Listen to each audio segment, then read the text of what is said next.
para que estén todos enterados de lo que pueda suceder, ¿sí? Entonces, pues vamos a iniciar. La doctora Elena Tuna, del Hospital de Nutrición, de alta especialidad de nutrición, Salvador Zulvirán, es la que nos va a dar la conferencia el día de hoy.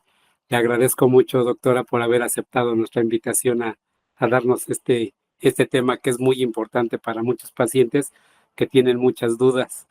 De verdad le agradezco mucho, doctora, que nos comparta su conocimiento de este tipo de enfermedades y de los medicamentos que estamos tomando a la mayoría de los pacientes. Sí, le dejo la palabra, doctora, y muchas gracias. Buenos días a todos. Al contrario, soy yo quien está agradecida por la invitación. Para mí es un gusto estar con ustedes este día. Espero que le saquemos mucho provecho a la plática. Voy a quitar mi cámara por las situaciones de internet y después voy a reactivarla al final. Por ello, me disculpo. Voy a compartir la presentación.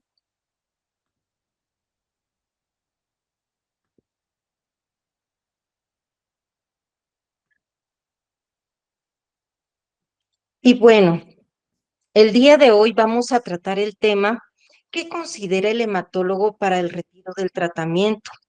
Hoy día tenemos ya una variedad de inhibidores de tirosina sinasa eh, y en un principio se nos dijo que el tratamiento era de por vida. Pues sí, yo les puedo decir que la mayoría de las veces, más de un 70-80% de los pacientes recibirán el tratamiento por tiempo indefinido.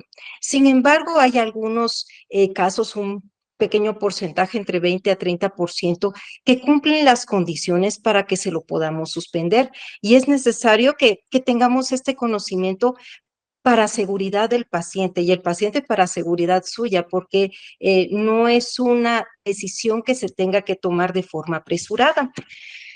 Antes que todo, la primera parte de la plática, yo sé que muchos ya se lo saben, espero darles un enfoque extra al conocimiento que ya tienen de la leucemia mieloide crónica, pero quisiera tocar cómo es la enfermedad y por qué razón no siempre podemos suspender el tratamiento. Entonces, la leucemia mieloide crónica, todos sabemos que es una neoplasia, es un tipo de cáncer de la sangre, se le llama neoplasia mieloproliferativa crónica, que tiene un comportamiento clínico y biológico característico y que tiene una alteración genética que define la enfermedad. En 1960 se identificó por primera vez esta anormalidad genética que es el cromosoma Filadelfia, que surge de la translocación 922. Sabemos que los cromosomas contienen nuestro material genético y pues ¿para qué nos sirve el material genético? Para sintetizar proteínas que nos van a dar ciertas características y regular funciones de nuestro organismo. Entonces, al haber esta translocación entre estos cromosomas, se forma un gen quimérico, o sea, un gen formado por dos, que codifica para una proteína que no va a permitir que las células de la sangre, los granulocitos sobre todo, dejen de reproducirse. Y esa es la base de la leucemia mieloide crónica.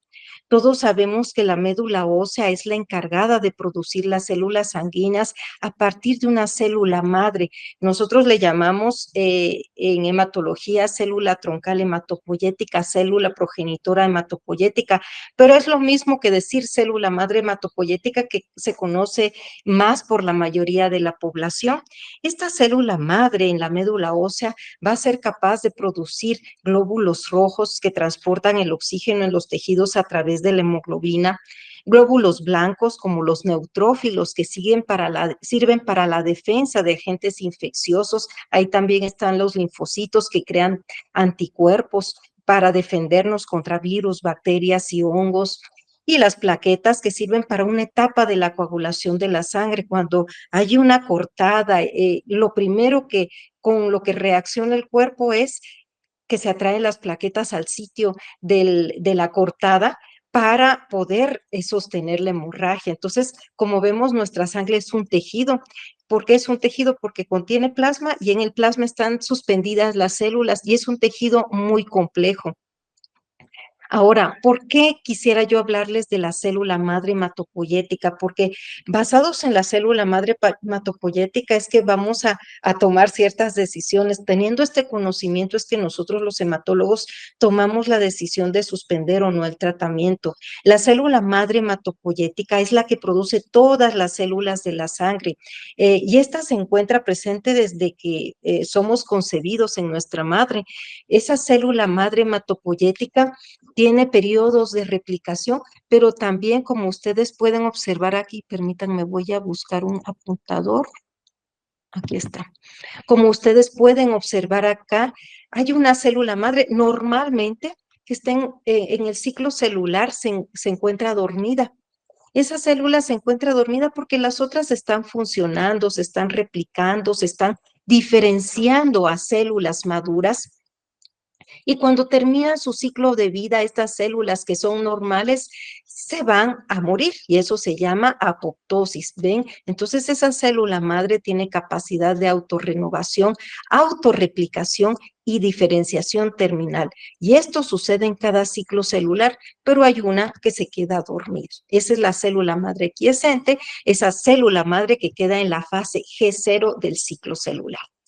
Pero, ¿qué sucede en la célula madre que tiene la leucemia mieloide crónica? Esta, en primer lugar, es una alteración genética adquirida. Nosotros no nacemos con esa alteración genética. Nosotros no se la heredamos a nuestros hijos. Porque hay algunos pacientes que de repente me preguntan, ¿puedo tener hijos? ¿Será que mi hijo va a nacer con este problema? Y no, es una alteración adquirida. Hay muchos factores que pueden causar la leucemia mieloide crónica. Eh, pues unos de los principales son las radiaciones, como ocurrió en la Segunda Guerra Mundial. Después de las bombas de Hiroshima y Nagasaki, se vio un grupo de pacientes que tenían leucemias agudas, otros que tenían leucemias crónicas y otras enfermedades hematológicas como las anemias aplásicas que a lo mejor han escuchado. ¿Por qué? Porque la radiación destruye el material genético o lo modifica, y ese es el caso de la leucemia mieloide crónica. Aquí vemos los dos cromosomas de los que está compuesto lo que nosotros llamamos translocación 922. Este es el cromosoma 9A normal y el cromosoma 9 en su brazo largo en el extremo distal tiene un gen que se llama ABL. ABL porque así se le llama al gen de la leucemia murina de Abelson. Y este codifica para una proteína que normalmente lo que hace es limitar la proliferación celular. Hay un momento en que la célula sensa que ya no se necesitan más células granulocíticas en la circulación, más neutrófilos, y en ese caso ya el ABL hace que se pare la replicación. Y ven, aquí está el cromosoma 22, que tiene el BCR en su extremo proximal, en el brazo largo. Eh, y cuando sucede una ruptura por cualquier factor, vemos que se cambian los cromosomas, por eso se llama translocación y es una translocación balanceada. Una parte del cromosoma 9 se va al 22 y una parte del cromosoma 22 se va al 9, de forma que se queda un cromosoma 9 muy largo y un cromosoma 22 en el que se unen los dos genes. Este es el gen BCR-ABL. Como les decía a ustedes, esta situación es multifactorial. De hecho, si no estamos expuestos a radiación o a quimioterapia, todos tenemos más o menos la misma probabilidad de tener la enfermedad. En otros sitios se considera que esta enfermedad es más de adultos, más de los 50 años, pero en nuestra población mexicana la mediana de edad es de 37 años, o sea que tenemos personas muy jóvenes. Yo tengo personas que a los 15 años se les diagnosticó, a los 11 años, a los 8. Y por supuesto Disculpe, que están... doctora, perdón que le interrumpa. Es que me Ajá. parece que no está corriendo la presentación. Seguimos viendo la primera, la primerita Ah, diapositiva. sigan. Ah, ¿no están viendo el cromosoma Filadelfia? No, No, doctora, no está corriendo, las Ah, diapositivas no están corriendo. Nada más está la de la ninguna. presentación. Ninguna. ¿Y qué Nada más puedo la hacer? primera. nada más la primera. No sé qué esté Voy a pasando con... otra, dice, ya estoy compartiendo, voy a entrar otra vez. Sí, Voy a dejar de compartir. perdón la interrupción, doctora. No, no, no, no se preocupe, qué pena con ustedes. ¿Ya ven la segunda diapositiva? Mm, Ahorita ya no se ve nada. No se ve Ya, ya, nada. ya se quitó la pantalla de la A ver, presentación. muy bien. Voy a volver a compartir.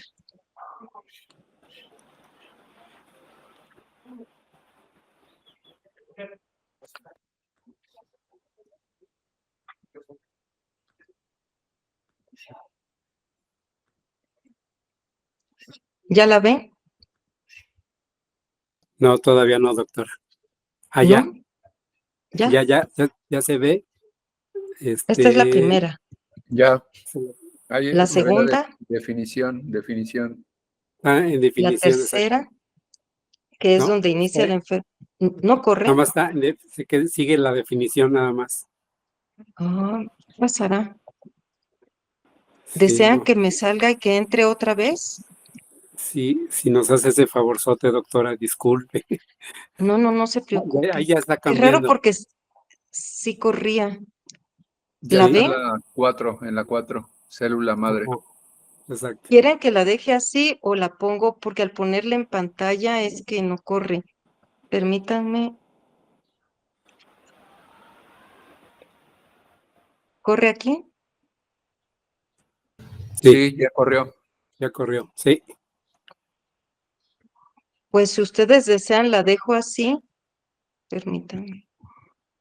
Pero lo ideal es tenerla en pantalla completa. Es como ustedes prefieran. O me salgo y vuelvo a entrar a ver si... sí, más que nada que usted, cuando esté dando la explicación, doctora, podamos ver la imagen de lo que usted está Y aquí explicando. si la ven bien o prefieren... Sí, Y, dice y aquí ya la ven. fisiopatología. Fisiopatología. Exacto. ¿Aquí corrió No, o se quedó en fisiopatología? se quedó Ah, en ya. fisiopatología. ¿Qué pasará? Híjole, no sé, doctora. Yo A creo que el ver. tema es cuando Y se pasa a pantalla completa, pero si es si cuando se gusta, vaya... si gusta Ajá. la dejamos sin pantalla completa y sí se ve bien. A lo mejor nada más le hacemos tantito zoom y ya para que corran.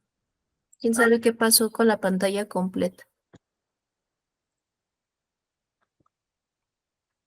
¿La ven bien ahí? Sí, Sí. Bueno, Sí, entonces continuamos, por favor, doctora, discúlpenos, por favor. muy bien. No, no se preocupen. Déjenme ver entonces. Que yo aquí no la veo muy grande porque, permítanme.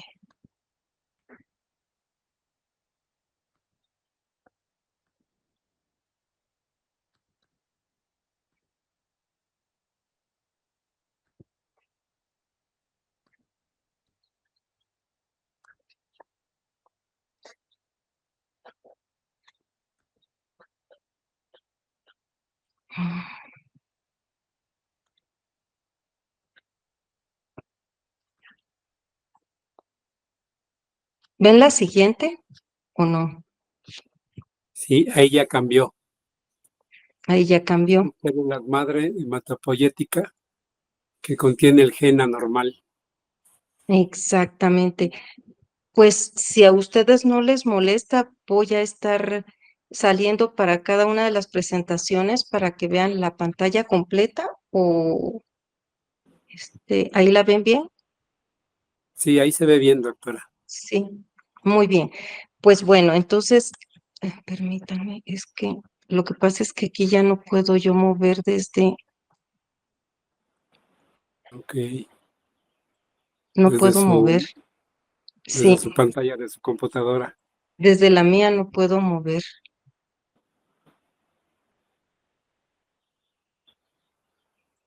Permítanme, ¿Qué sí. esperaban, eh? ¿Le tendrás que ayudar a la doctora o?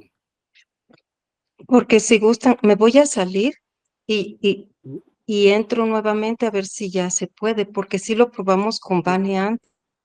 Sí, Sí, bueno, ya se salió. Sí, mejor, porque a lo mejor se trabó sí, PowerPoint y sí está raro, no le está dejando presentar en pantalla completa.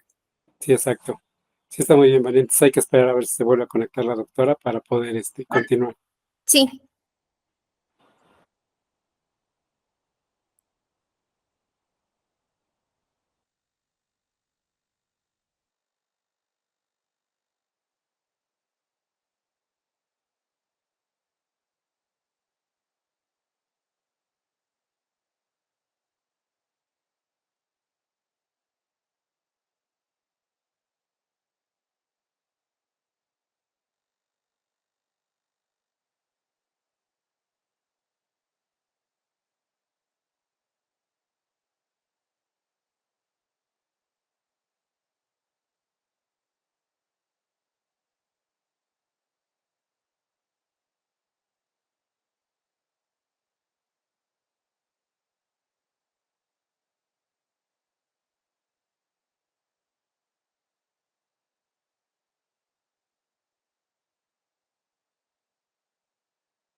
Mil disculpas, sí, ya estoy nuevamente con ustedes.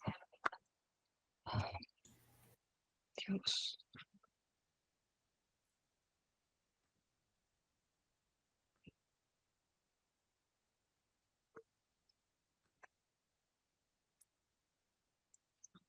¿Ven la pantalla?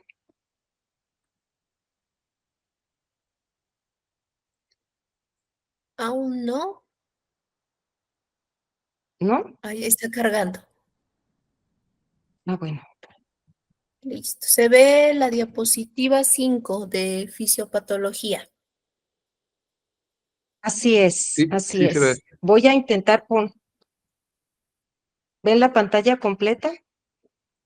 No, pero así como está, doctora, se ve bien. O sea, yo creo que si lo podemos seguir así, no habría ¿Y ya problema. vieron la otra? ¿Y ya vieron la siguiente?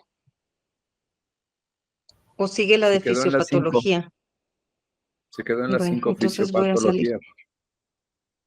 Y ahora ya está la pantalla pequeña, ¿no?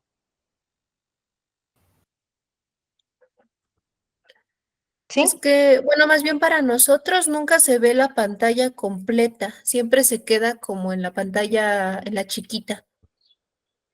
Quién sabe qué pasa, pero si no les molesta, lo sigo así. Sí, así está bien, doctora. Sí, Y hoy está sí bien, corrían doctora. muy bien. Bueno, entonces, Y que continúe así la entonces, doctora, bueno, final, no hay ningún problema para nadie. No, espero No, que está vean muy bien. bien. Sí, está bien. Gracias. Entonces vamos a seguir. Bueno, entonces al final, ¿qué sucede cuando tenemos este cromosoma? No para la proliferación y la célula no llega a la apoptosis. ¿Qué quiere decir apoptosis? Muerte celular. Y bueno, entonces aquí ustedes pueden observar nuestra célula madre normal, que es la que está en la izquierda, cuando adquiere esta translocación, adquiere ese gen anormal que va a producir esa proteína, que no va a dejar que la célula deje de reproducirse. Y entonces, ¿qué empieza a presentarse en el paciente? Como hay tanta proliferación en la médula ósea, las células salen a la sangre periférica, hay muchos productos inflamatorios y el paciente empieza a tener malestar general, debilidad, fatiga, puede tener fiebre, puede tener sudoración, ¿no? El apetito, y esa pérdida del apetito no solo se da por ese proceso inflamatorio, sino como ustedes pueden observar acá en la imagen del medio que está en la parte inferior, empieza a crecer el vaso y el vaso comprime el estómago. ¿Por qué crece el vaso? Porque aumentaron demasiado los glóbulos blancos y el vaso es un órgano hematopoyético. ¿Eso qué quiere decir? Que va a producir células sanguíneas y ahí mismo va a albergar esas células sanguíneas.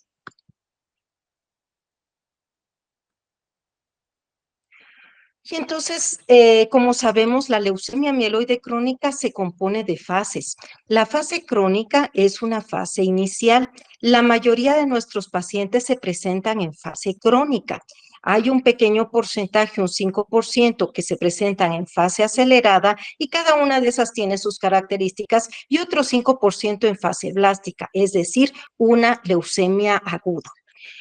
Se reporta que el 60% de la población se presenta asintomática, pero esos son los países occidentales, donde las personas tienen la rutina de hacerse un chequeo por año, y el 40% van a presentarse con síntomas. En nuestra población, los estudios que tenemos es que un 20% son las personas que se presentan asintomáticas. A lo mejor fueron al banco de sangre, le sacaron la sangre para ver cómo estaba antes de donar y encontraron glóbulos blancos elevados. Y entonces ya nos lo mandan a nosotros, pero ese es solo el 20%. La mayoría de nuestros pacientes ya viene con el vaso crecido, sintiéndose muy mal, con pérdida de peso, con diaforesis, con una fase crónica en la mayoría de las ocasiones. Estas son las pruebas que usamos nosotros para el diagnóstico. Vemos una biometría hemática, vemos un frotis sanguíneo, ya con eso y las manifestaciones clínicas es muy orientativo el diagnóstico, pero sí necesitamos nosotros del cromosoma Filadelfia para tener el diagnóstico definitivo e iniciar los inhibidores de tirosina sinasa. Es así que realizamos un aspirado de médula ósea, donde vemos la morfología de la médula ósea, como ustedes pueden observar aquí. Y además de esa médula ósea hacemos un estudio de citogenética. Aquí pueden observar ustedes la citogenética y en el lado izquierdo y ven el cromosoma 9 y el 22 que están en un circulito. El cromosoma 9 creció mucho y el 22 se puso muy pequeñito. A eso se le llama el cromosoma 22 pequeñito, se le llama cromosoma Filadelfia y ustedes lo ven en la parte superior derecha en mayor aumento.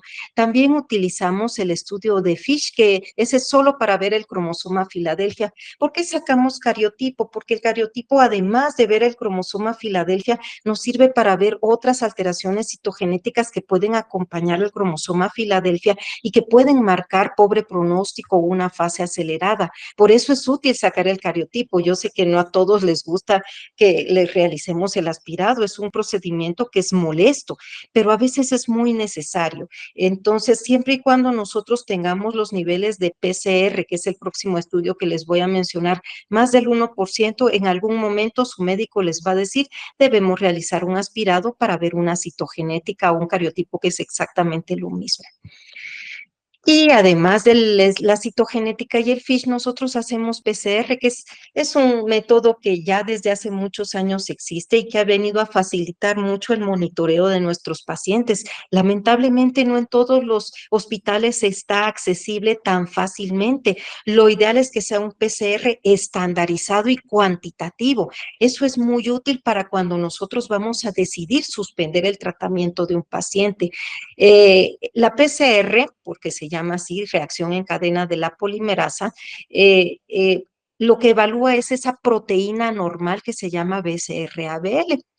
Y se ven los transcritos de BCR-ABL. Inicialmente podemos tener un 100%, 60% de transcritos, ese es nuestra PCR basal. Y después, cada cierto tiempo, le vamos a estar evaluando al paciente la PCR y esto es en sangre periférica y por eso se ha dejado de realizar la citogenética cada 3, a los 6 y a los 12 meses, a los 18 y luego recuerdan que algunos no me dejarán mentir que cada 6 meses o cada año se les realizaba. Entonces, ahora ya se ha dejado eso y se trata de hacer la PCR cada 6 meses. Eso es lo ideal.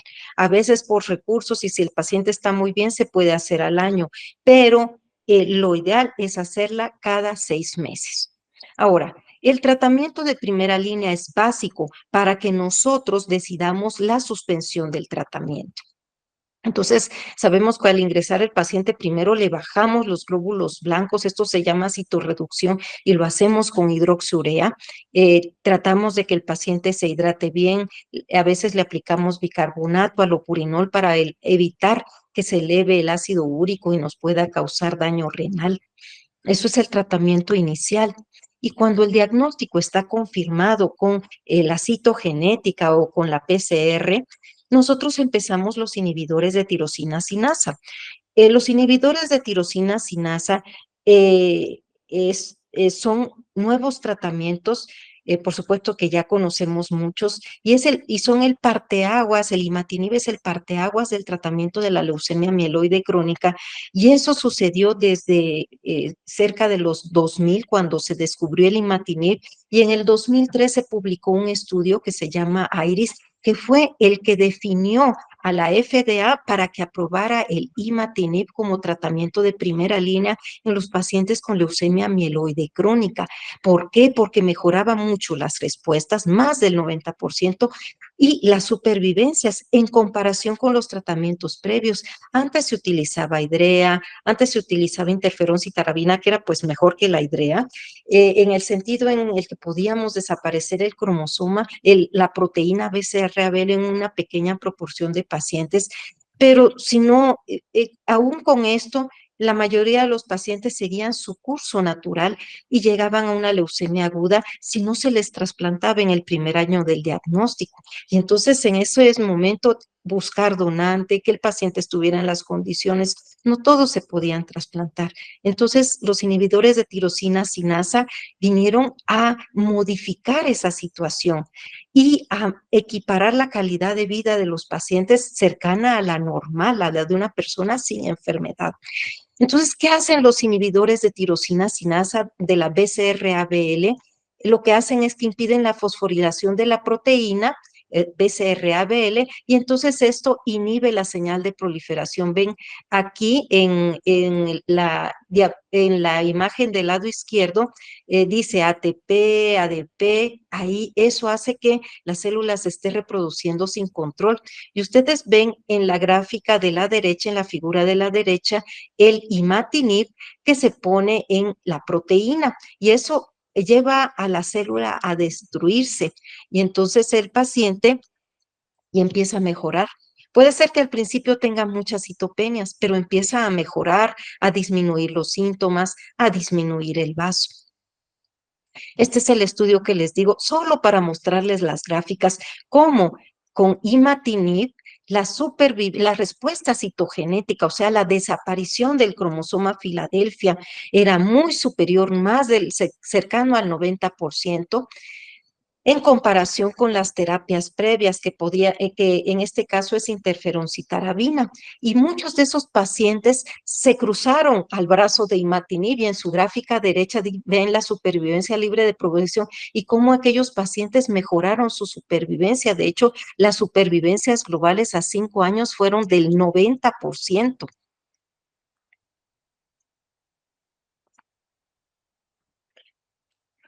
Y después surgieron varios inhibidores muy cercanos al imatinib, más o menos por ahí por el 2004 y 2005 surgieron el nilotinib y el dasatinib, son inhibidores de segunda generación. El imatinib es inhibidor de primera y el nilotinib y dasatinib son inhibidores de segunda generación. Y el bosutinib también, pero apareció hasta el 2013. Cada uno de ellos tiene diferentes efectos secundarios. La forma de acción es muy similar, difieren un poquito los sitios, pero es sobre la misma proteína BCR-ABL. Y nosotros, ¿cómo los vamos a escoger? De acuerdo a la condición del paciente.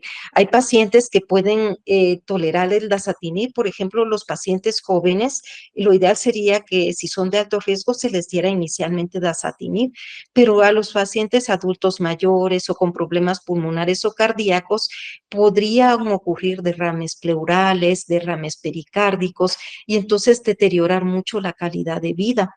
El nilotinib, por su parte, es muy potente también, pero debemos controlar mucho que el paciente no tenga diabetes, que no tenga lípidos altos, vasculopatías periféricas, o sea, enfermedad de los vasos sanguíneos, de las venas o de las arterias. ¿De acuerdo? O el bosutinib, en caso de enfermedad diarreica, puede producir mucha diarrea. Entonces, vamos a escoger el tratamiento de acuerdo a las características del paciente. Y si bien es cierto, el imatinib sigue siendo el primer tratamiento y el parteaguas del tratamiento de la enfermedad, sigue siendo muy activo, aunque es un poquito más lento para actuar y sus efectos secundarios pueden ser bastante tolerables. Cuando ya no se toleran, entonces sí deberíamos cambiar a uno de los de segunda generación. Y entonces la selección de la primera línea es indispensable para la suspensión del tratamiento. ¿Y cómo seleccionamos nosotros la primera línea? Pues en primer lugar por el riesgo. Cada vez que llega un paciente, le tenemos que medir el vaso desde la costilla hasta donde llega el vaso y eso con una cinta métrica. Yo siempre se los recargo a los médicos en formación, sobre todo los de medicina interna, los de hematología ya lo saben hacer muy bien, pero los de medicina interna que están aprendiendo, eso es lo que le deben evaluar al paciente cuando llegan, medirle el tamaño del vaso, porque eso nos sirve para las escalas pronósticas. Vemos ciertas células de la sangre que tan elevadas están. Y entonces clasificamos a los pacientes por riesgo. Si el riesgo es intermedio o alto, lo mejor, si el paciente tiene las condiciones para recibir cualquiera de los medicamentos de segunda generación, es darle uno de segunda generación.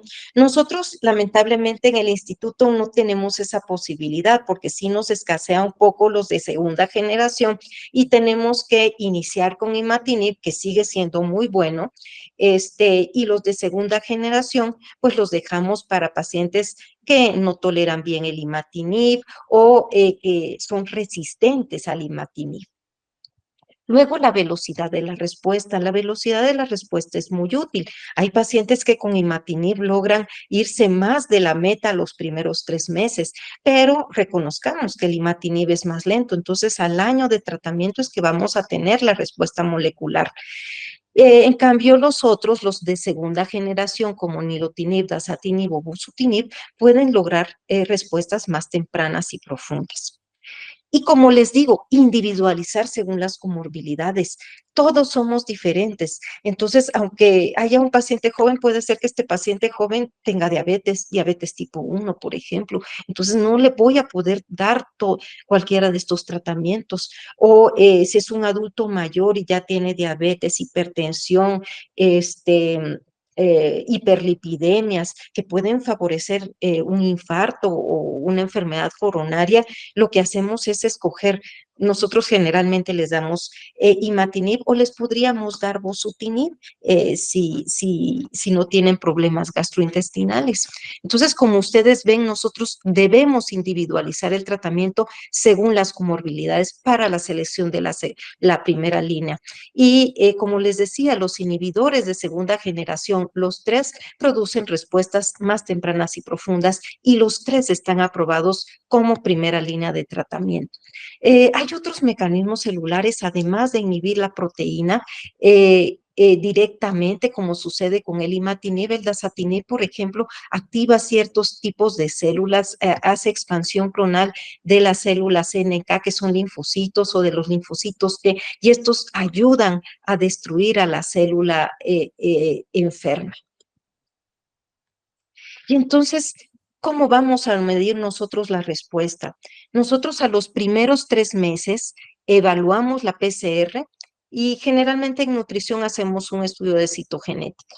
Y entonces evaluamos la PCR y en ese momento nosotros nos esperamos ver una respuesta citogenética completa a los 6 meses, a los 3 meses que haya cualquier respuesta, a los 6 meses que haya una respuesta citogenética, y eso se corresponde a tener al 1%, no sé si ven ahí el 1%, no lo puedo señalar, pero si ven ustedes, el 1 corresponde a 1 en 100 de los transcritos BCR-ABL, y eso sería por PCR, y a su derecha en la pirámide ven CCR, y eso es respuesta citogenética completa, y eso es a los 6 meses.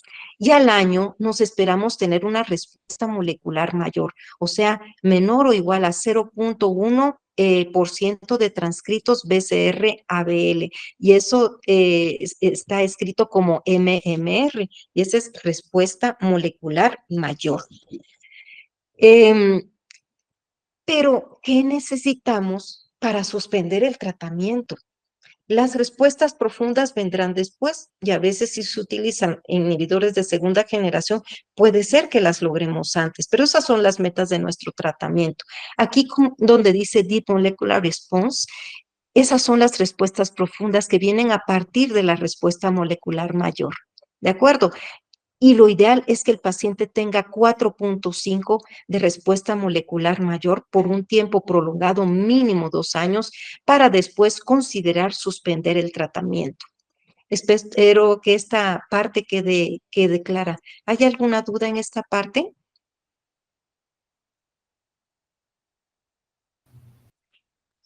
No. ¿No? De Muy momento bien. no, doctora. Gracias. Perfecto. Gracias a ustedes. Entonces, ay, no sé qué sucedió aquí. Se borró. Bueno, estas son las metas del tratamiento. No sé qué sucedió con la imagen. ¿No se ve? No, ¿verdad? No se ve. No se ve la imagen de metas europeas, bueno, en Metas inglés. del tratamiento. Ahí está la pirámide, ya las metas, ahí está otra vez, metas ¿Ya la europeas, ven? ya se ve, Ya. doctora. Perfecto, pues eso que les enseño yo de la pirámide son las metas. Y entonces para que nosotros tengamos una respuesta óptima, tenemos que tener a los 3 meses por PCR menos de un 10% de PCR. Y cualquier respuesta citogenética, o sea que si nosotros sacáramos un cariotipo, bajen a entre 1 y 35% una respuesta citogenética parcial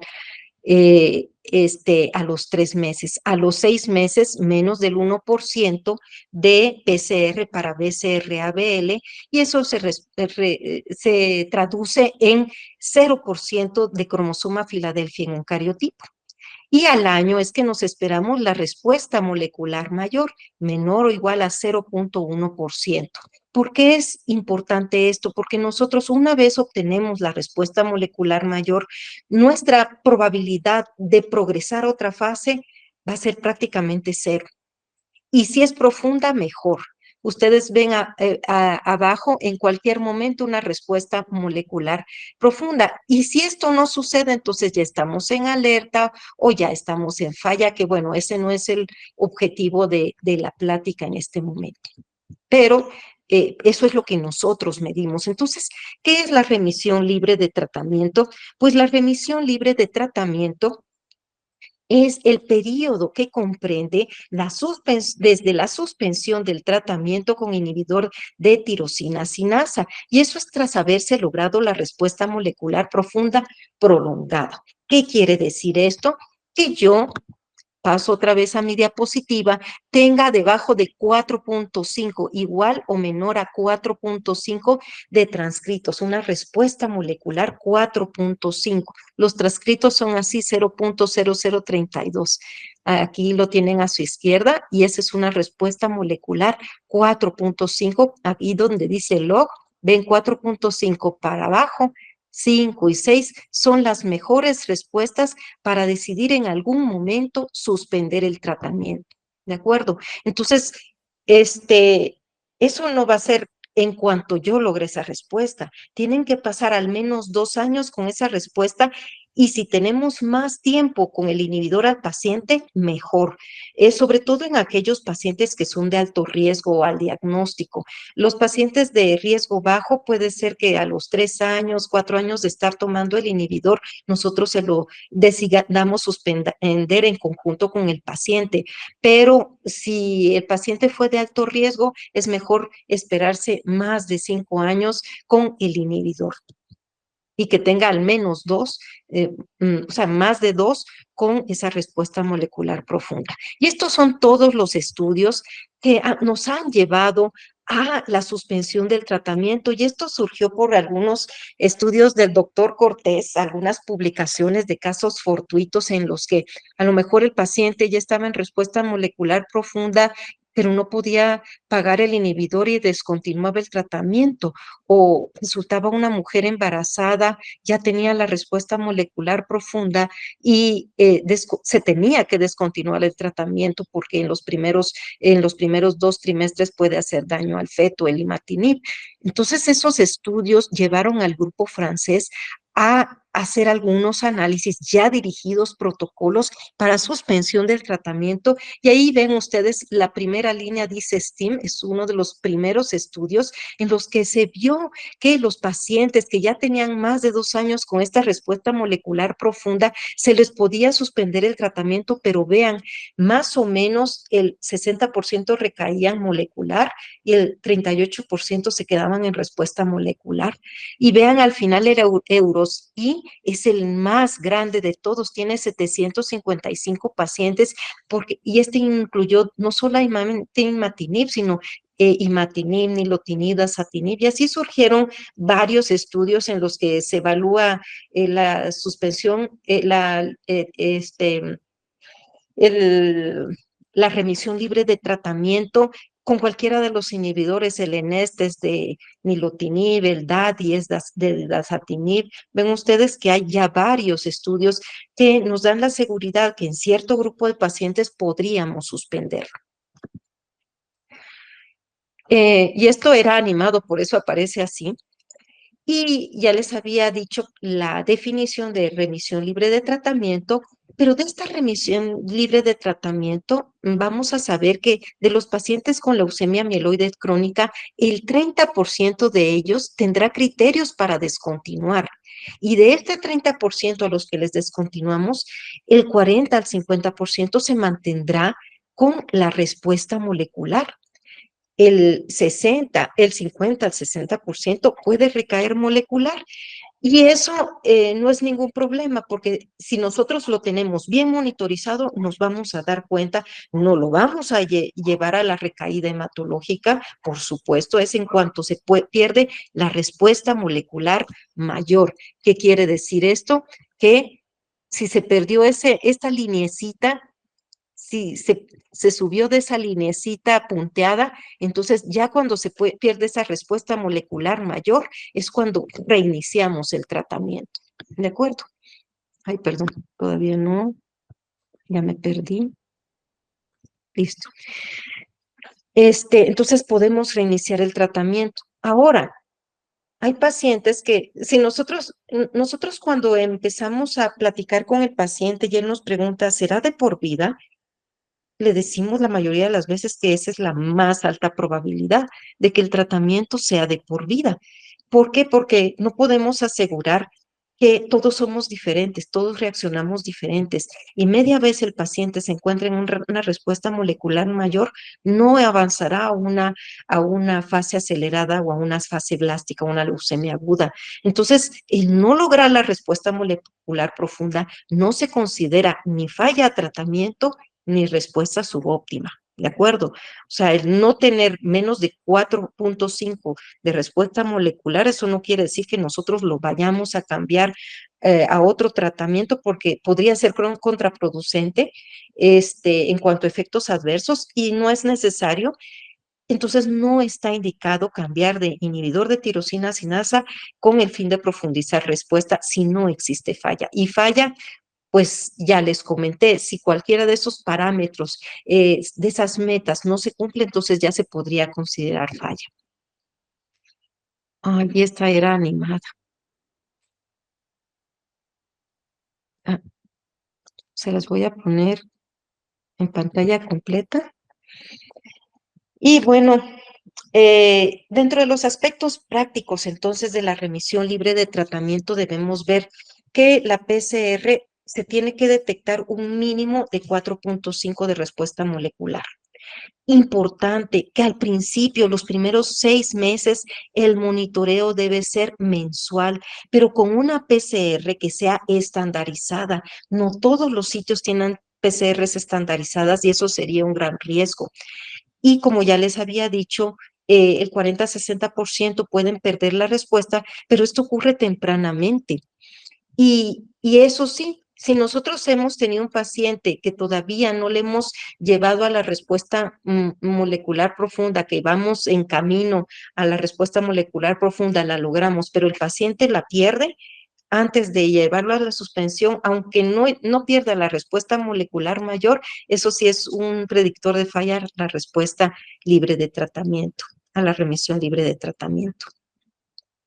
Y aquí tienen ustedes esta gráfica. Y aquí lo que les quiero decir es, vean esas líneas azules. Esas líneas azules son los transcritos BCR-ABL que se subieron y eso se sube en los primeros 6 meses después de suspensión. Todo aquí debería estar en la base, ¿de acuerdo? Las líneas rojas es la respuesta molecular mayor. Y como podemos observar esas líneas azules con cuadritos y triangulitos, esa es la pérdida de la respuesta y eso aquí es la indetectable, donde está la línea de base y luego los pacientes en esos primeros 6 meses son los críticos en los que después de suspender el tratamiento se puede perder la respuesta. ¿De acuerdo? Y entonces por esa razón el monitoreo inicial es mensual con una PCR estandarizada. Ahora, ¿por qué se pierde la respuesta? Entonces aquí es el papel de la célula madre en fase G0, o sea, en reposo, en la recaída molecular, porque a pesar de la evolución favorable con los inhibidores de tirosina sinasa, todavía no se ha logrado erradicar a la célula madre leucémica. Como hay un porcentaje de células madre leucémicas que quedan quiescentes en periodo G0, al nosotros suspender el tratamiento y si esos mecanismos de otras células como las que les comenté, linfocitos NK o linfocitos T, citotóxicos, no destruyen esa célula madre se va a despertar en algún momento y va a empezar a replicar. Por eso vemos que con imatinib aproximadamente el 60% de pacientes, 50-60%, pueden presentar una recaída molecular. Lo que sí es de responsabilidad es que nosotros como médicos estemos listos para eso, ¿de acuerdo? Y entonces, nosotros podemos, al haber la recaída molecular, nosotros podemos reiniciar el tratamiento con el mismo inhibidor de tirosina sinasa. No sucede como cuando estamos dando el tratamiento y el paciente es poco adherente, un día lo toma, al otro no, que eso es bastante frecuente, sobre todo en los jóvenes, que les aburre el tratamiento, entonces lo dejan de tomar, entonces van creando mutaciones para el medicamento. En estos casos se ha visto que con éxito podemos lograr disminuir, vean cómo disminuyó de nuevo al reiniciar el tratamiento el paciente. ¿De acuerdo? Entonces, podemos llegar a la respuesta molecular mayor, DMR quiere decir respuesta molecular profunda en 2 a 3 meses de haber reiniciado el tratamiento. Y esto es basado en el estudio STOP2G TKI, que es uno de los estudios de suspensión. También en este estudio que dice RESTIM, se ha tratado de volver a intentar suspender el tratamiento. Debemos reiniciar, pasar 2 años nuevamente, respuesta molecular profunda, esperarnos un poquito de tiempo e intentar suspender, pero vean esto, lo que dice abajo. Si si el paciente recayó en más de 3 meses en la primera remisión libre de tratamiento, sí se podría con una segunda remisión libre de tratamiento lograr el 72% de respuestas más prolongadas. Pero si recayó en menos de 3 meses, es mejor no intentarlo porque solo el 32% logra tener respuestas prolongadas. Y entonces, aquí están las guías de ¿qué tomamos nosotros en cuenta para suspender el tratamiento? Ya, y la que dice la ALNET es la guía latinoamericana y esta es la europea, la European Leukemia Net. Eh, Primero que la fase crónica, la fase de la leucemia mieloide sea crónica al diagnóstico. No se acepta que tengamos fases aceleradas, no blásticas, porque estos pacientes recaen. Segundo, ya les comenté que la BCR-ABL, que es una proteína que viene del gen BCR-ABL, que fue producto de la translocación 922. Y entonces esa BCR nosotros le tiene ciertas isoformas que son de buen pronóstico y aquí se las presento. Esto es más bien del hematólogo, esto es lo que nosotros vemos, pero es bueno que ustedes sepan qué es lo que vemos nosotros. Y esa es la típica proteína de 210 kilodaltons de la leucemia mieloide crónica. ¿Por qué? Porque hay otras de diferente peso molecular que pueden ser más agresivas. Riesgo de zócalo. Estos son los riesgos que les comenté que tomábamos en cuenta. Ahora ya tenemos el ELTS, que es el actualizado, el EUTOS, que es basado en inhibidores de tirosina sinasa. El zócalo todavía es del periodo del busulfán, pero todavía sigue siendo útil. Vean, alto riesgo. Si nosotros tenemos un paciente de alto riesgo que desea suspender el tratamiento en algún momento, sí le debemos decir que el riesgo de recaída es alto. Entonces, y por supuesto que le vamos a dar atención especial, a todos les damos atención especial, pero si el paciente está muy insistente, puede ser que decidamos nosotros, generalmente les decimos que no le conviene. Ya hemos tenido casos de pacientes que saben que existe la suspensión libre de tratamiento y ya no se han aparecido, algunos de ellos antes del 2020, y lo lamenté mucho porque él necesitaba monitoreo. Se le comentó, para entonces no teníamos acceso a PCRs estandarizadas y él vivía lejos y dijo que no se iba a, que no se podía, que no podía darse ese seguimiento, pero que ya no quería seguir tomando el inhibidor. Entonces, eso es un gran riesgo. Después de la pandemia nunca regresó. Entonces, aquí nosotros debemos ver los pros y los contras, que se los voy a decir en algún momento. Falla. Cuando nosotros estamos dando una segunda línea del tratamiento y decidimos la suspensión, esto va a ser solo si el paciente fue intolerante. Si el paciente tuvo falla, no, y lo estamos rescatando con un inhibidor de segunda generación, no está indicada la suspensión libre de tratamiento porque ese paciente va a recaer. Solo se hace en primera línea el paciente bien. Y si estamos dando un otro inhibidor, pero que sea por intolerancia, eso nos dice la guía de latinoamericana, pues nosotros el asunto es que no hemos intentado eso debido a que no hemos tenido el recurso para esas situaciones, pero en general eso es lo que sugieren las guías. La europea nos indica que no lo demos fuera de la primera línea, aun si fuera por intolerancia que hemos cambiado el inhibidor.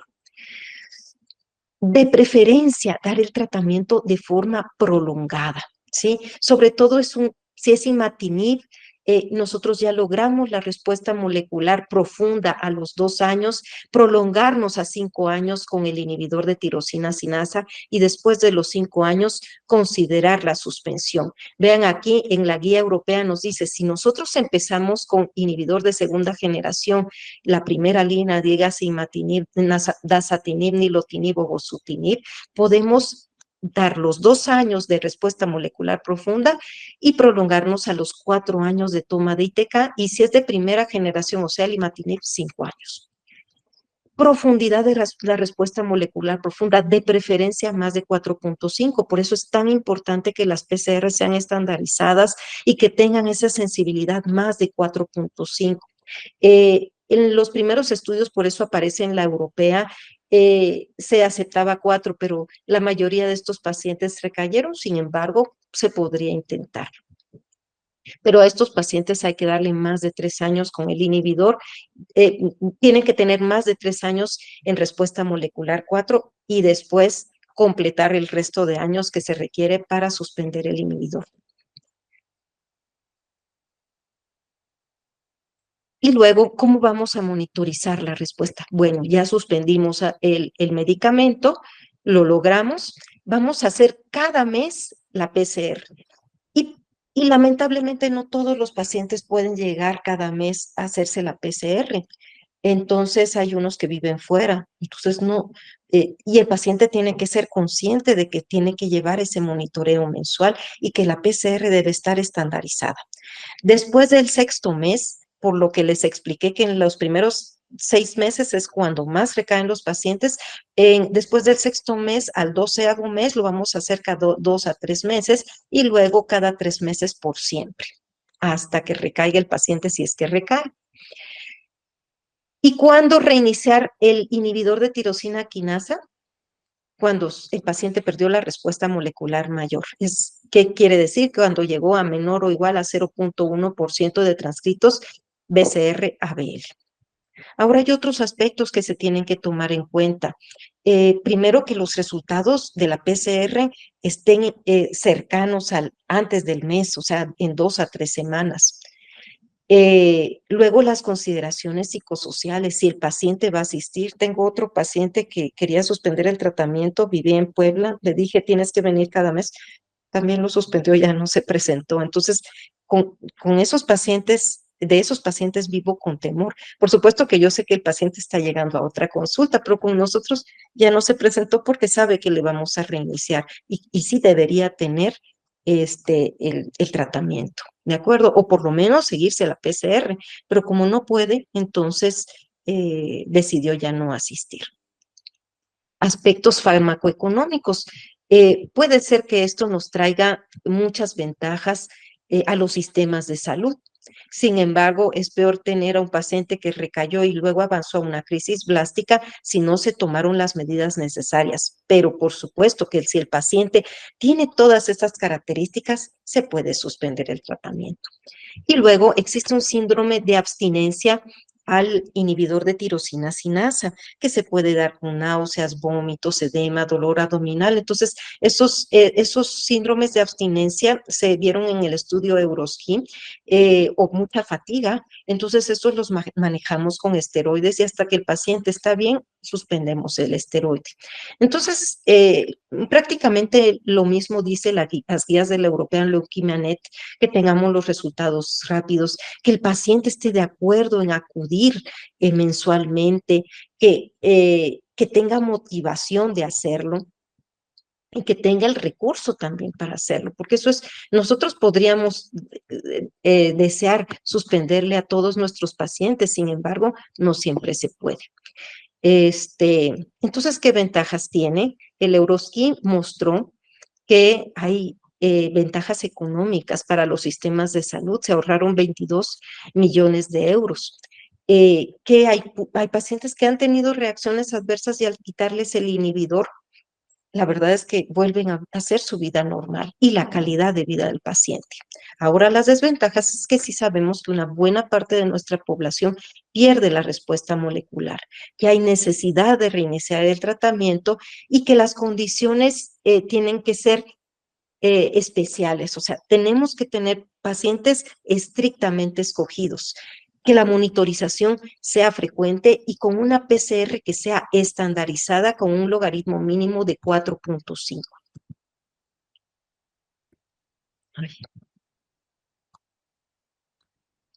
Bueno, y aquí pueden observar, nosotros hemos suspendido el tratamiento en algunos pacientes, no muchos por estas situaciones. Este paciente tiene el recurso, nosotros hasta ahora estamos estandarizando la PCR, todavía estamos en ese proceso. Y como pueden ustedes observar acá, este paciente Lamentablemente no tengo puntero, pero si ustedes ven en noviembre del 2019, este paciente estaba en respuesta molecular profunda, o sea, una respuesta molecular menor a 4 logaritmos, y así había persistido desde el 2014. El paciente tiene algunas comorbilidades, se sentía fatigado y consideramos esa posibilidad en conjunto. Es así que se le suspendió y como ustedes pueden observar, la lineecita roja, la línea roja es la respuesta molecular mayor. La línea verde es donde debemos estar. Y la línea azul es como es el transcrito, es la proteína, ¿de acuerdo? Y ustedes ven cómo hubo fluctuaciones en la elevación de la proteína. Ven, en marzo del 2020 baja, él se hacía los estudios de encuesta, entonces es estandarizado el estudio.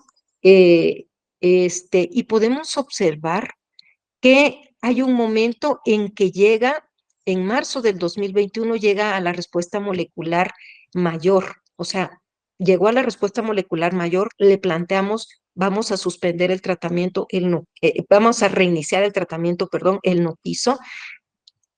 Y curiosamente bajó porque la PCR sí puede ser así de variable, pero luego subió progresivamente y definitivamente ya cuando llegó al 1% aceptó reiniciar el tratamiento y vean cómo fue bajando hasta llegar a lo profundo. Él sigue con los 400 miligramos de imatinib. De hecho, a él no se le inició segunda generación en su momento, aunque tiene el recurso porque tiene comorbilidades. Entonces, por esa razón, no le iba dasatinib, que le podía provocar derrames, no le iba nilotinib tampoco por los problemas cardiovasculares, pero con imatinib le fue bastante bien. Y pues bueno, esa es la información que les traigo. Espero que sea de utilidad para ustedes y estoy abierta a preguntas. Muchas gracias, doctora. Está muy interesante toda la información que nos está proporcionando. Y sí, la verdad, hay pacientes que tienen algunas dudas de que quieren llegar de alguna manera, a dejar el tratamiento. Sí, nada más que, como usted comenta, por recursos económicos, a veces no se puede dejar de tomar el medicamento. Yo, por ejemplo, soy un paciente que ya detuve el tratamiento, pero porque soy trasplantado de médula ósea. Trasplantado, Entonces, todos los exacto. hematólogos me han dicho de que porque soy trasplantado, por eso tengo esa posibilidad de poder dejar el tratamiento. De hecho, lo tomé 3 años y medio el imatinib y lo dejé de tomar por órdenes del médico y me ha ido mejor. Pero bueno, yo lo que les recomiendo a los pacientes es de que cambiemos los pensamientos que tenemos, porque una característica principal de los pacientes con leucemia mieloide crónica es que somos muy aprensivos, muy preocupones. Entonces, cambiar algunos pensamientos, ayudamos al médico y ayudamos a que el medicamento haga su función dentro de nuestro cuerpo. Entonces, la idea de poder disipar las dudas de algunos pacientes que quieren dejar ya el tratamiento, pues tienen ahorita la oportunidad de preguntar cuál sería el cuadro que presentan actualmente para poder tomar alguna decisión, pero es directamente con su médico. ¿Sale? Exacto, es Entonces, directo. empezamos con las preguntas, por favor. Pues sí, yo antes de que empecemos con las preguntas rápidamente, creo que tenemos que tener paciencia. No nos aceleremos, tomemos nuestro tratamiento Sí. y platiquemos con nuestro médico y de las posibilidades que hay para un buen control. Empezamos con las preguntas. Tenemos 2 manitas levantadas. Héctor, adelante. Hola, doctora, buenos días. Es un gusto conocerla y bueno, pues la plática estuvo muy, muy interesante. Y bueno, mi pregunta es, le voy a poner en contexto rápidamente. A mí me detectaron la leucemia mieloide crónica en junio del 2017. Actualmente tengo casi 7 años en condición de indetectable, desde que empecé con el tratamiento con dasatinib. En automático, al siguiente estudio, prácticamente ya fui indetectable. Mi hematóloga me ha recomendado suspender el tratamiento. Sin embargo, el tema es que me solicita que el estudio del PCR se realice cada 2 meses. Entonces, ahorita a través del laboratorio bueno, más bien el patrocinio, tenemos un patrocinio de Dasatinib para el laboratorio Quest. Entonces, aquí el tema es de que no sé, bueno, y ya pregunté en Quest y pues sí, obviamente el estudio para hacerlo cada 2 meses, pues sí es considerable el gasto, ¿no? Entonces, eso de alguna manera es lo que veo que es como una limitante y no sé si haya manera digo, usted que sabe y tiene conocimiento de todo esto, si hay alguna institución o algo así que nos pueda apoyar en ese tema de los estudios, no lo sé. Y bueno, básicamente es esa pregunta. Pues a mí sí me gustaría suspender el medicamento, sin embargo, ahorita lo único que me pidió que redujera mi tratamiento, estoy con 50 miligramos, dos tabletas diariamente, cada 24 horas. Sin embargo, de repente sí me dan algunas molestias como diarrea y ya lo que me dijo es que eh, solamente me tomara una pastilla y eso sí mejora mi condición, pero pues sí me gustaría realmente retirarme ya del tratamiento, pero pues no sé usted qué recomienda. Bueno, ella me recomendó eso, ¿no? Pero pues ya no sé qué hacer yo. Muchas gracias. No, no hay de qué, al contrario, es un gusto también. Bueno, en este punto, ven ustedes, respuesta molecular profunda temprana. Y eso es muy, muy importante. Ya llevamos 7 años de respuesta molecular profunda temprana. Por esta parte, aplica perfectamente para la suspensión del tratamiento, sobre todo si la PCR ha sido estandarizada, que creo que sí, porque se encuesta. Segundo, la dosis de dasatinib, si le causa muchas molestias, igual ya hay estudios que nos dicen con 50 miligramos, ya una vez que tenemos respuestas profundas, sí podría tomar los 50 miligramos sin ningún problema para disminuir estos efectos secundarios. Tercero, ¿cómo vamos nosotros a monitorizar? Bueno, si somos estrictos tendría que ser cada mes, como vieron este paciente cada mes, pero porque él tiene seguro de gastos médicos. Este, Nosotros en nutrición lo que ya estaremos estandarizando la PCR y sí se podría hacer cada mes en algún paciente selecto cuando esté estandarizada. Sí, eso lo estoy viendo yo con la química. Pero si es paciente con gratuidad, o sea, no paga.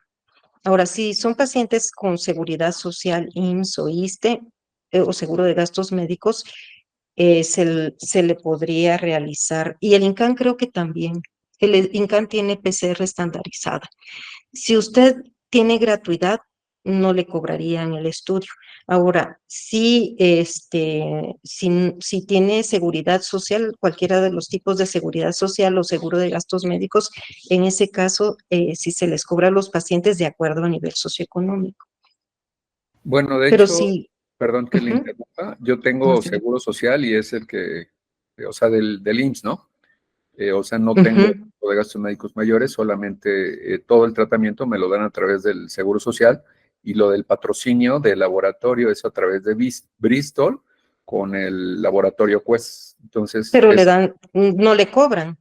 no, pero ahorita, anteriormente nos los estaban haciendo cada dos veces al año y ahorita por Ujú. situaciones del laboratorio con temas del seguro social nos lo mandaron a una vez al año. Mm, entonces sí está complicado. Yo lo que le sugeriría es que vea en Incan o Nutrición, de acuerdo, en Nutrición ya lo están estandarizando, yo creo que en los próximos meses ya estará todo bien. También se ve volumen de los pacientes porque no todo se puede enviar a Nutrición. Primero hacen lo de los pacientes, no los de ahí, pero habría que ver en Nutrición qué posibilidades. De todas formas son 6 meses, que sí tendría que ser cada mes lo ideal, y los resultados están más o menos en unas 2 o 3 semanas. ¿Mm? Y el tema que nos manejaban es que si suspendemos el tratamiento, el laboratorio ya no te patrocina el estudio.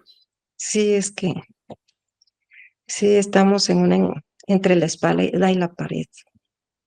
Sí sería ver de eso y ver qué costos por nivel socioeconómico le dan en cualquiera de estos dos hospitales, que es donde yo sé que hay estandarizado. No sé si O sea, el sería señor en Martín tendrá nutrición, otra información.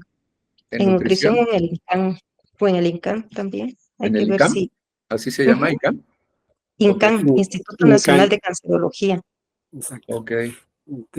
Perdón que me meta un poquito en la plática. No, gracias, Nosotros gracias. como, nosotros como AMELEC estamos tratando de que ya el Seguro Social tenga este estudio ya fijo dentro de los hospitales del IMSS. Nada más que pues, sí me está costando un poco de trabajo porque dicen que estos reactivos son muy costosos. Entonces estoy viendo la posibilidad de que ahora sí que pongan dinero para poder tener esos reactivos y podernos hacer más seguido el PCR o el cariotipo dentro de las instalaciones del IMSS, porque como nos están mandando a Estados Unidos esos resultados, que allá sí tienen el certificado de que son buenos los resultados de los Estandarizados. estudios. Exactamente, entonces por eso se prefiere manejarlo así, pero estamos viendo la posibilidad de que ya lo hagan dentro del instituto del IMSS, ¿sí? Pero bueno, me está costando trabajo, pero lo tengo que lograr, ¿sí? Pero seguimos, por favor. Gracias, doctora. No, con mucho gusto. Leti, Leti, ¿quieres preguntar?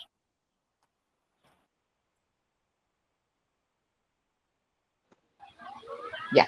Buenas tardes. O días Buenas todavía. Mucho gusto, doctora. Sí, De 10. antemano agradecer Mucho gusto. toda la información que nos brinda. Muy importante, ¿no? Siempre es muy bueno saberlo. En mi caso, la pregunta era algo parecida a la del compañero, más sin embargo, yo sí ahorita estoy en una situación yo en el 2012, fue cuando me detectaron la leucemia mieloide crónica. Me atendieron con imatinib, tuve una respuesta buena. Después de año y medio empecé a salir en 0, 0, 0, 0. Ya no rebasé la línea que usted marca. Pero después de 5 años con imatinib, me lo retiraron y pues bueno, había estado bien durante 5 años. Ahorita tengo como 15 días que me mandaron a sacar el PCR. Yo tengo ISEMIM y a mí me lo mandaron a hacer a nutrición, porque ISEMIM tampoco tiene.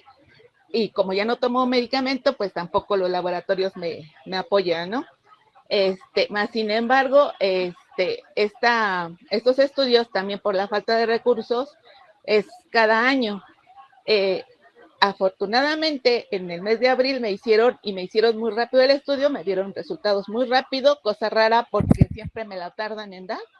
Y bueno, salió alterado, inmediatamente el hematólogo me dijo, vente, te voy a dar medicamento, y tengo 15 días tomando el nilotinib. Y la pregunta era porque efectivamente él me dice que necesito hacerme este estudio nuevamente para ver cómo va haciendo para seguir el control, ¿no? De cómo voy. Y justo eso iba a preguntar, de que otros laboratorios pudieran apoyarnos, porque pues bueno, en la institución pues ahorita va a estar difícil que me vuelvan a mandar, pero para poderlo realizar más continuamente, y pues que pudiera ser un poco más accesible, ¿no? Sí, porque realmente son estudios costosos. Yo le diría, bueno, del ISEMI se lo envían a nutrición y Sí, ISAMI, si no estoy mal, tiene convenio con nutrición. así es. ¿Mm? Nada Entonces, más pero que sí se cuando lo tiene. no tiene los recursos, pues no paga y no los hacen, ¿no? Mm, Entonces, esa sí, es por la situación, si se tiene este tipo de seguridad social, en nutrición lo que hacen es ajustarles a nivel socioeconómico. De hecho, antes de que hubiera gratuidad, cada uno de los pacientes pagaba su PCR cuantitativa, porque la cuantitativa ya la tenemos desde el 2015. Y ahorita pues está la estandarización porque es un nuevo aparato. Ya hace un tiempo tuvimos otro aparato también estandarizado, pero lo cambiaron.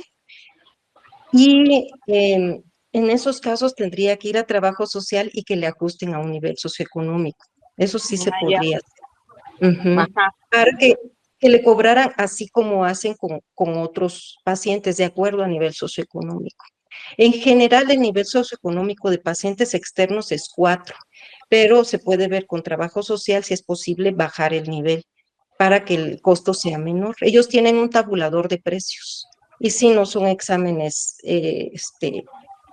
baratos, pero cuando ya bajamos a nivel 1, nivel 2, realmente es accesible. Ah, ok. Podría verlo por esa parte, ¿no? Sí, podría verlo por esa parte. Ujú. Sí, y ahorita, bueno, pues estoy experimentando con nilotinib y pues bueno, algunas lecciones por ahí que ya platiqué con algunos de los compañeros del grupo también, que me han apoyado y pues bueno, ahorita ahí vamos. Sí, y ahora a los 3 meses le tienen que hacer su control, Sí, a los 3 meses después de haber iniciado. Ujú. ok, muy bien. ¿De acuerdo? Gracias, doctora, le agradezco. No, con mucho gusto. ¿Alguien más quiere preguntar? Aida. Aida, adelante. Hola doctora, buenos días. Un Hola, gusto buenos días, saludarla. mucho gusto. Pues, Gracias, igual. mire, yo fui paciente de Ay, usted Aida Ivonne Mejía, me Sí, acuerdo de usted. Qué sí, fui su gusto. paciente. Fui su Sí, paciente. por supuesto. Pues mire, yo ahorita sigo, ya ve que de ahí me mandaron a Seguro Social porque en ese momento ya no nos podían Sí, bien. dar el medicamento y no quise entrar al protocolo de separarme del tratamiento. Y Ujú. pues a Sí, partir de sí, ahí, me pues ahorita acuerdo estoy muy bien. tomando ya Inclusin, doctora, porque con el dasatinib empecé a tener cuadros de derrame miocárdico y pleural. Y me fue bastante mal, de hecho, el año pasado. Estuve, en cuestión de la leucemia, digamos, los PCR estaban saliendo muy bien, pero me estaba afectando, hay muchos efectos secundarios. Pero ahorita con el Inclusive Ujú. también estoy teniendo efectos secundarios, así como que con la piel y muchas cosas, ¿no? Ujú. Sí, ese Este, sí da mucho efecto en la piel, sí, exactamente. muchísimo. Entonces, ahorita escuchando lo de la separación del tratamiento, digamos, lo que decía el compañero Héctor, ¿no? Es muy, digamos que alguna limitante es esto de estar haciendo los PCRs, pero pues ya ve que yo soy Sí. paciente de nutrición, entonces no sé si habría Ujú. posibilidad, digamos que como integrarme, ya que en este tiempo tampoco nos podían dar tratamiento a si teníamos seguro social, pero no sé si Sí, ahorita se pueda o cómo. bueno, de tratamiento, para que se le dé el tratamiento al paciente, ellos lo tienen que pagar o se los tiene que dar la seguridad social. Ujú, Pero como usted es paciente de nutrición, tiene número de registro, actualmente ya no ujú. se están aceptando los que tienen seguridad social. Ah, oye, Antes, pues sí, ahora ya no, pero si usted tiene número de registro, usted ya es paciente. O sea, sí, sí, yo podría ya tengo pedir número de una, registro. sí, puede pedir una consulta, un reingreso. Ujú. Ajá, ajá. Sí, es que me gustaría como para ir checando esto de, digamos, dejar un poco el tratamiento, porque un tiempo sí tuve un poco de, se me olvidó la palabra, que dejé de tomar un tiempo así el medicamento cuando estuve con DASA y de hecho mis niveles de PCR aumentaron. No me apegué al Ese es, tratamiento, exactamente. sí. Después cuando me hicieron un estudio de mutaciones y después volví a pegarme al tratamiento con DASA y otra vez se me fue abajo, abajo. Y estuve, le digo, por Ujú, mucho tiempo estuve bien. Lamentablemente tuve efectos secundarios y fue lo que provocó que me cambiaran ahorita al Inclusin, pero con el Inclusive ujú. la verdad es que sí, sí son demasiados o sea, peor todavía los efectos secundarios. Ahora, Ajá. si es así, si usted ya tuvo recaída después de que suspendió tratamiento, Ujú, bueno, se podría intentar nuevamente, pero es muy probable la recaída si se suspende el tratamiento. ujú. ¿Mm? Ahora, Yo usted sí, es paciente de nutrición, usted puede llegar ahí, pedir su consulta. La diferencia es que los pacientes que tienen IMSS, que ya venían con IMSS desde antes que viniera esto de la gratuidad, ellos pueden seguir ahí, pero pagan su consulta y pagan sus medicamentos o el seguro social les tiene que dar sus medicamentos. Esa es la diferencia. Ahora, los que ya vienen de primera vez, ya en la preconsulta no los aceptan, ya los mandan al seguro social. Ajá. Pero usted sí Ya, podría ir porque tiene número de registro. sí, así es. Bueno, doctora, Ujú. entonces voy a checar ese porque creo que sí. De todas maneras, ahorita el primer PCR que me hicieron, tomando el Inclusion que llevo ahorita como 9 meses tomándolo apenas, no me han dado mis resultados, entonces también quiero valorar eso a partir de Sí, ahí. Ujú. sí, sí hay que ver eso. Sí, sí hay que ver eso. Y usted, si de realizarse el PCR en el instituto, sería de acuerdo al nivel socioeconómico. Ujú. Ah, ok, sí, de hecho tengo nivel 2 creo hoy. Ujú. Y le sale bastante accesible. Sí. Bueno, doctora, gusto saludarla. Muchas gracias. Qué gusto, qué bueno que está bien. Sí, gracias, aquí estamos. Gracias, doctora, igualmente. Gracias a Mm, Dios. Héctor, adelante. Doctora, ahí, bueno, yo tengo una duda. Por ejemplo, yo soy paciente del Seguro Social, pero me dice que Ujú. podría iniciar en nutrición, pero por lo que escucho, ¿puedo iniciar como un paciente nuevo nada No, más? ¿O usted cómo? como paciente no puede iniciar en nutrición porque usted no estaba en nutrición hasta antes de que viniera la gratuidad, a diferencia de Aida Ivonne. Ajá, Si usted no es paciente de nutrición, lo único que puede hacer es ver si con una solicitud de laboratorio llega a ujú. toma de muestras, le van a dar nivel socioeconómico 4 y usted podría ir a ver a trabajo social si le pueden bajar ese nivel para que le sea más accesible el estudio. Ok, Ujú. entonces aquí lo que yo voy a hacer es llegar a nutrición para solicitar ese estudio solamente. Solamente, no como Ok, paciente, porque lamentablemente no lo van a aceptar en la preconsulta. ok, Solo los que ya estaban de años antes que ajá, tenían seguro social y, por ejemplo, el caso de Aida, ella en su momento entra a un protocolo al del nilotinib y desde hace muchos años es paciente de nutrición, pero ella tenía el seguro social. Cuando ya no les dieron por protocolo el nilotinib, yo les dije, ¿qué hago con mis pacientes? Ella tenía la posibilidad de seguro social y se fue al seguro social y ahí le siguieron dando el tratamiento porque ya en el instituto no se le podía dar porque el protocolo se había terminado. Son situaciones diferentes, pero en usted le sugeriría es intentar a ver si es posible que de nivel 4 le bajen a un nivel menor para ver si es accesible para usted. ujú. Ujú. Y más o menos, ¿tendrá conocimiento cuáles son los costos aproximadamente? Mm, uy, los costos. ¿Sabe que hay un tabulador del Instituto de Nutrición que creo que aparece como Instituto de Nutrición Tabulador y ahí tiene que venir la PCR? Yo podría buscarlo y mandárselo al señor Martín para que se los comparta. De acuerdo, doctora. Ujú. Muy amable. Gracias. No para servirle. ¿Quién más quiere hacer otra pregunta? Bueno, yo, en lo que alguien más alza la manita. Hola, doctora, soy Vanessa. Hola, ¿qué tal, Vane? ¿Cómo está? Muy bien. Muchas gracias por la sesión muy, muy enriquecedora y justo ahora que pues, le pongo en contexto, yo soy paciente con imatinib desde hace ya 10 años. Empecé como a los 17 Muy años, chico.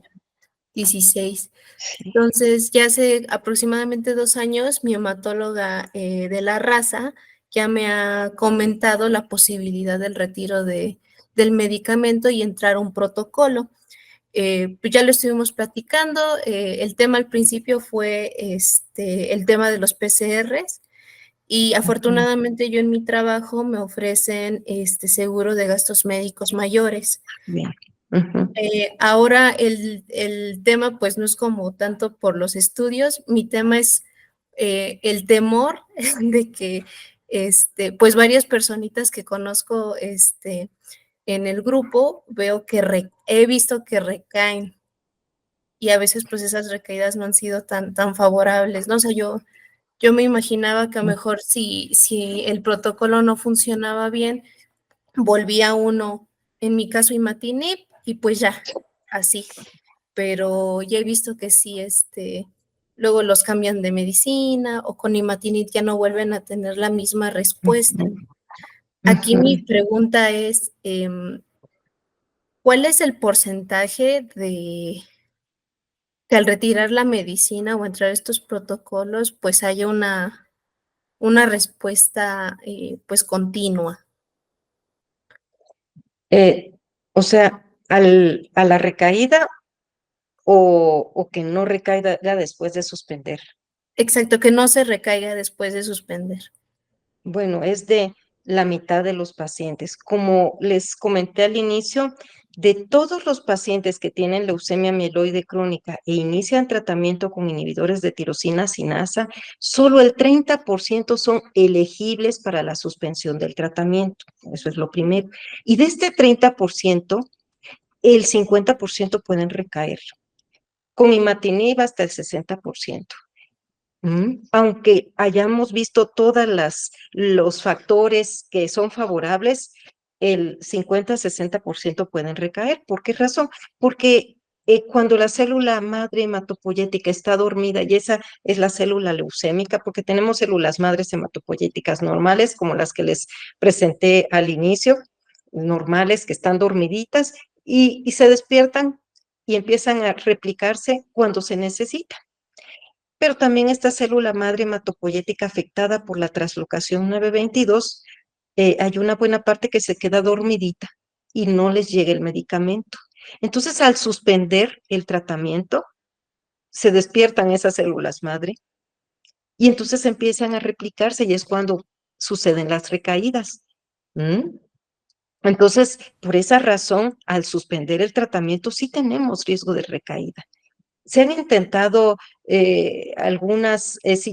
algunos tratamientos para evitar las recaídas al suspender el tratamiento, por ejemplo, dar interferón con imatinib por un buen tiempo o seguir dando interferón, pero eso no tiene caso porque tiene otro mecanismo de acción y no ha resultado. Entonces, lo único es vigilar estrechamente al paciente. Ahora, hay un 50% que no va a recaer, pero de los pacientes que yo les he suspendido el tratamiento, han pasado como 2 años más o menos, es el promedio, 2 a 3 años con el tratamiento suspendido y después recayeron molecular, pero son pacientes que también son muy estrictos en su seguimiento, muy estrictos y ellos hacen sus PCRs eh, y, y vimos cómo iban. Ahora ya no he suspendido tratamientos yo porque no he tenido la posibilidad, pero vimos cómo iban esos pacientes, recayeron, se les inició y ahora están muy bien con imatinib nuevamente, pero sí existe la posibilidad, todos somos tan diferentes, existe la posibilidad de recaída, que se intente nuevamente con imatinib y que no respondan, pero es el mínimo de los casos, según los estudios, y finalmente los estudios son números, pero nos sirven para ver grupos de población, cada uno es diferente, es una persona completamente diferente. Ok, muchas gracias, doctora. Pues lo No, voy a con mucho gusto. seguir meditando y Con ya mucho les gusto, estaré Van. platicando. Perfecto, a Gracias. sus órdenes siempre. Irma, adelante.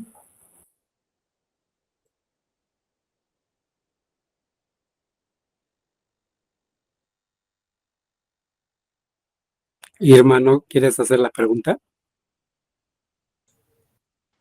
Sí, perdón, doctora Tuna, buenas tardes Ay, a todos. hola, ¿cómo Pues yo, está? Qué bueno mucho tenerla gusto, por acá. doctora. Sí, gracias, doctora. Pues yo desde el 2007 me diagnosticaron la doctora Agreda y bueno, he tenido altas y bajas, pero como que ya me suspendieron una pastilla, ahora tomo 300 y pues afortunadamente, gracias a Dios y a ustedes, estoy bien. Y pues nada más quería comentar eso y agradecerle de por vida toda la atención que usted en particular me ha dado a mí. No Gracias, tiene que doctora. agradecer, Linda, no tiene muchas que agradecer. gracias. Es un gusto tenerla acá. No tiene nada que agradecer. De verdad es un gusto. El mejor regalo para un médico, creo, siempre ha sido para mí el ver bien a los pacientes, la verdad, a nuestros pacientes. Y el volverlos a ver, porque no me imaginaba que iba a encontrar por aquí a Ida, a Irma, a Irma la seguimos en la consulta, pero no siempre nos vemos, como ella les comentara también. Son muchos pacientes, pero es un gusto ver que están bien. Doctora, muchísimas gracias. Que Dios la bendiga siempre. A usted también, muchas Hasta luego. gracias. Buenas tardes a Hasta todos. luego. Buenas tardes. ¿Alguien más que quiera hacer otra pregunta? Pues yo creo que